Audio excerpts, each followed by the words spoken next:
Welcome to our 365 daily devotion. Ako po si Alexander Gomez ng Batch 3. Ang topic po na talakayan natin ngayon ay nasa anong officially.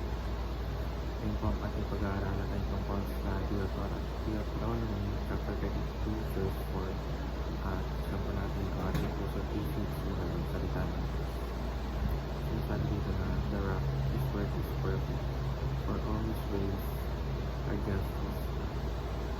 A God of faithfulness and without iniquity, just and upright in faith.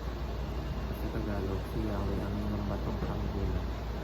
Mga gawa niyo walang kapintasan, mga pasyon niyo tawang makatarungan, siya ay Diyos na tapat at mapatulungan.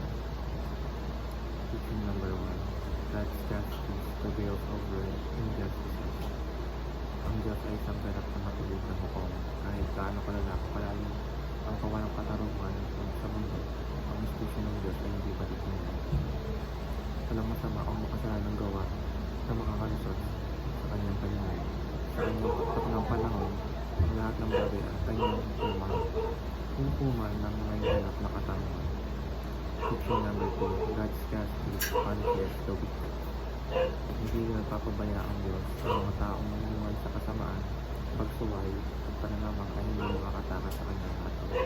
Ang kasalanan ay may kabayaran at ang kabayaran nito ay kamatayan. Spiritual man o physical, ito ay magpapaalala sa atin na ang Diyos ay hindi basta-bastang pananampasin ng kasamaan.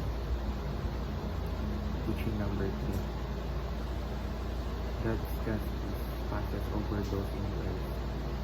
Bagamat ang lahat ay dapat patulan, ang mga nanampalataya at nakakapit sa Kristo ay papasailalim sa buhay. Sa pamamagitan ng sakripisyo ng Jesus, tayo ang natatawad at pinampasan ang justisya ng Diyos. Hindi ibig sabihin nito na hindi tayo nagkakasala, kundi na ang hatol na dapat ay sa atin ay tinatawag na kay Kristo.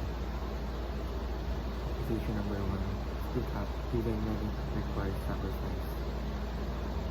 Bilang mga taga-salat ni Kristo, tinatawag tayo manimbilan para sa katotohanan at katarungan. Minsan ay kailangan natin magsalita laban sa mali dahil na ito ay magdulot ng galit, pagtupal o pag-iisip. Ito ang tunay na pananampalataya sa isang katarungan at banal na Diyos. Application number 2. Fight for fairness and justice at all times. Hindi lamang ito tungkol sa malaking isyu ng lipunan kundi maging sa araw-araw ng buhay.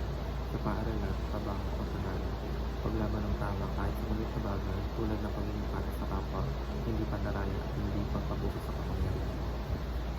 Application number 3. Love without compromising justice. Ang tunay na pagmamahal ay hindi mahalaga ang kabag at pagmamahal, pero hindi ito binubura ang tama at mali.